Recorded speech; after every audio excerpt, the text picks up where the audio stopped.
In this video, you'll learn about the 5 mistakes newcomers make that lead to a relapse, along with why it is important to avoid these mistakes if you want to avoid a slip. Based upon what I share with you, you'll be able to figure out how it works for you. So lean in and listen carefully, because this episode could have a significant impact on how you can make it to a year and much closer to living a kick-ass sober life. Also, this video is like an AA meeting or a 12-step meeting, in that most people are either sober, thinking about getting sober, or maybe they have a loved one that they want to get clean and sober. So if you hear something that resonates with you, please share in the comments section. And what you share might resonate with someone else and possibly save them from a relapse, or maybe even save their life. Every comment counts, so don't be shy and please share. There are 5 key mistakes that lead to a relapse that you must be aware of if you want to avoid a slip and stay on your path to recovery. Mistake number 1, trying to stay clean and sober on your own. Your best thinking got you where you are today. You cannot do this on your own. You must seek help. All of your decisions, everything that you've done in your life have led you to where you're at today. 95% of your thoughts are subconscious, and 95% of your thoughts today are the same thoughts that you had yesterday. So it takes outside help. It takes outside influence. It takes a community. It takes other people. Because if you're talking to yourself, you're thinking to yourself, and all of your thoughts are coming from you, coming from within, there's no way, even if consciously you really want to make different decisions, you really want to be clean and sober, there are going to be times when you're tired, when you're restless, when you're irritable, when you're triggered, and your thinking is not super clear, and you're going to end up making decisions that are going to lead you to a relapse. Remember, human connection is the opposite of addiction. So you want to connect with other people, build relationships with other people, people that have what you want, people that are on the path to recovery. And again, your best thinking got you where you are today. So you'll want to seek outside help and outside support if you want to avoid the mistake and stay on your path to recovery. Mistake number 2, expecting instantaneous results. You're setting yourself up for failure if you expect your life to dramatically change too quickly. How long did you drink or use for? How long did you walk around with your selfish, self-seeking behavior? How long were you lying, cheating, and stealing for? There's a lot of wreckage that was created, and so it's going to take you some time before you're able to clean up your wreckage of the past and all of your past alcoholic behaviors, all of your addictive behaviors. It's going to take you some time. Mistake number 3, not finishing the steps. Completing the steps is the foundation to your recovery, and not finishing the steps means that the foundation to which your recovery built is not complete. So you'll want to make sure you do the steps from 1 to 12. And I see the people do the first 3 steps, the 3 and out. I see it happen all the time. People do the first 3 steps and their life starts to get a little bit better. They're clean and sober. And, actually going back to expecting instantaneous results, things are going to change. And a lot of times people experience the pink cloud. Life gets dramatically better immediately, but there's still things that need to be worked through. So finishing the steps. So the real work begins at step 4 when you're doing your inventory. And I was listening to an interview with the Rich Roll podcast, and he had Anna Lemke, who is the author of Dopamine Nation. She's also the medical director for the Stanford Addiction Department. And they talk about the 12-step program. Rich Roll is a big 12-step guy. Anna Lemke's not in recovery, but she has lots of experience and she's done lots of research, and she's dealt with people that are addicted her entire life. Actually, she does talk about her addiction. Her addiction was romance novels, which is kind of funny, but the behavior is similar. She got the same dopamine hit from reading these romance novels. And she talks about how the first time she read the Twilight series, she got the biggest dopamine rush. And then each subsequent time after that, she got a lower dopamine rush. So it's the same thing as getting high or getting drunk or sexually acting out or lying or cheating or I mean, any of those things. The reason why we exhibit our alcoholic behaviors, and those are all alcoholic behaviors, is because we want that dopamine hit. We want that dopamine rush. So anyways, going back to what Anna Lemke was talking about in the 12 steps, the 12-step program is about honesty and it's about truth telling. And so in order to learn how to tell the truth, which is something that's hard for an addict or an alcoholic to do, quite honestly, because part of it is getting that dopamine hit from not being honest. Dr. Drew said, if I ever met an alcoholic that was being completely honest, I'd have to do a reassessment. Essentially, alcoholics and drug addicts lie. And working through the 12 steps and being part of the 12-step program, one of the biggest things I got out of it is learning how to live an honest life. And part of it starts with doing the 12 steps and doing step 4 and doing your inventory, which leads to step 9. I mean, there's the other steps which are necessary to get to step 9, but then step 9, you're making amends. And making amends is about healing your heart, mind, and soul. And once you go through that amends process and you go through the 12 steps and you learn how to truly make amends and heal your heart, mind, and soul, the result being that you don't want to continue living the lies or telling the lies, because if you continue telling the lies and living the lies, then you end up having to go back and make amends. I don't like making amends. Anybody that is in the 12-step program that has gone through the amends process, which is necessary to go through this process, once you go through the process, you realize you don't like making amends. I don't like making amends. Therefore, I have learned to play the tape forward. And because I play the tape forward, I don't want to make amends. It keeps me honest. And it keeps me away from the guilt and the shame, because the guilt and the shame from the lying, from not being honest, is what leads to feeling restless, irritable, and discontent, which is what leads to me needing a solution. And it's the alcohol solution, the drug solution, the heroin solution, the opiate solution, the Adderall solution, the TikTok solution, the shopping solution, the eating solution. All of those are solutions when we're feeling restless, irritable, and discontent. So going through the 12 steps, going through that process is necessary if you want to avoid a relapse. Mistake number 4, getting into a relationship. So the recommendation is to not get into a new relationship for a year. And if you're already in a relationship, that's one thing. I mean, you might want to assess whether or not that relationship is toxic, but your focus should be on your recovery your first year. And if you're looking for a new relationship, remember, you attract what you are. So, I mean, I know for myself, I was not the person that I am today when I first got clean and sober.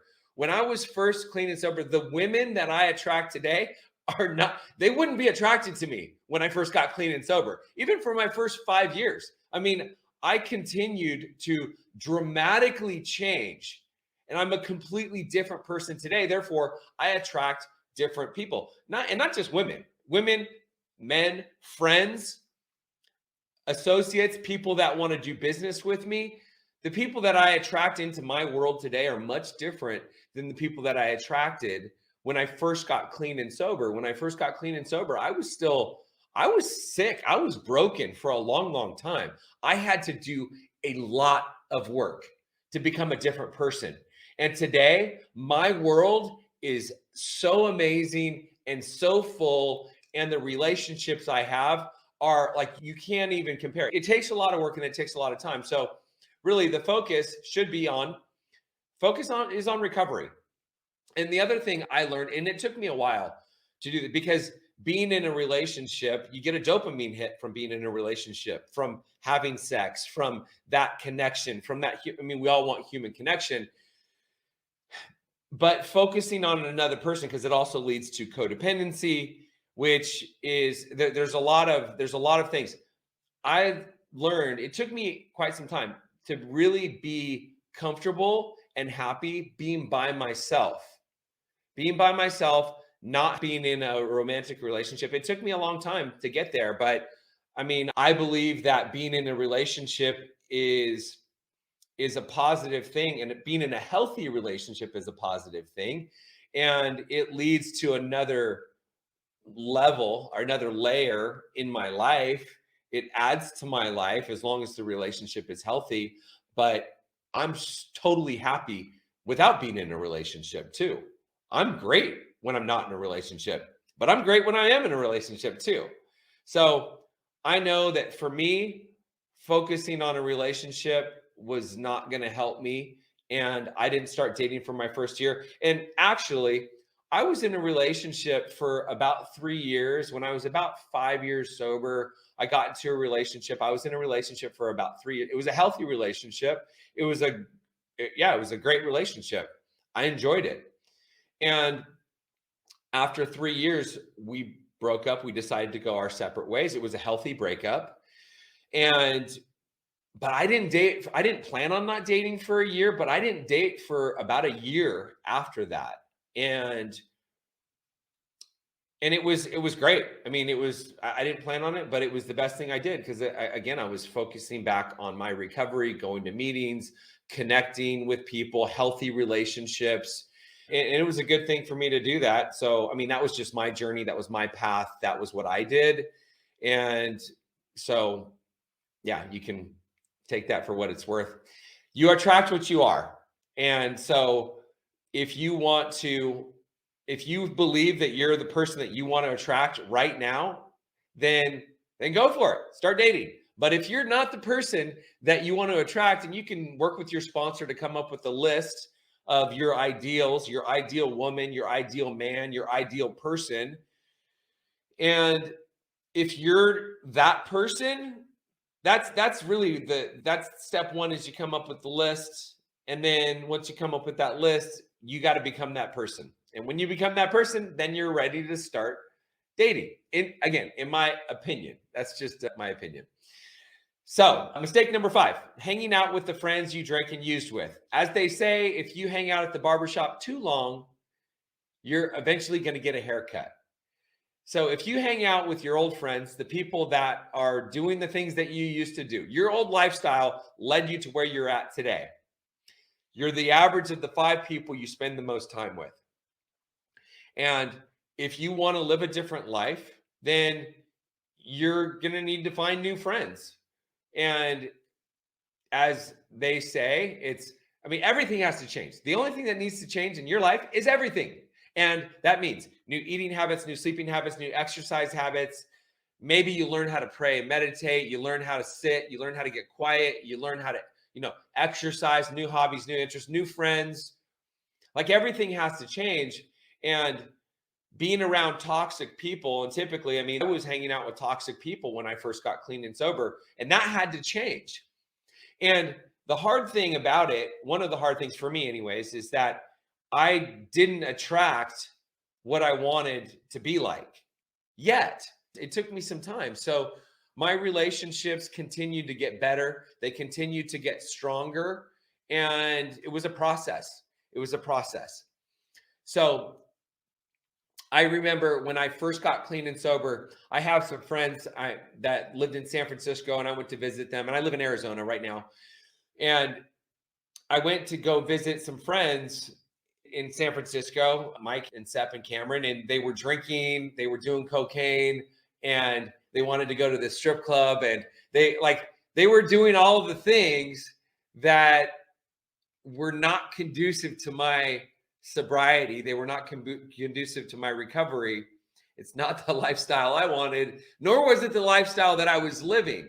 And so it was really interesting for me. And thankfully I was able to be aware of it. And I was strong. I was stable in my recovery at that time, or during that trip. So it didn't trigger me, and it didn't lead to a relapse for me at that time.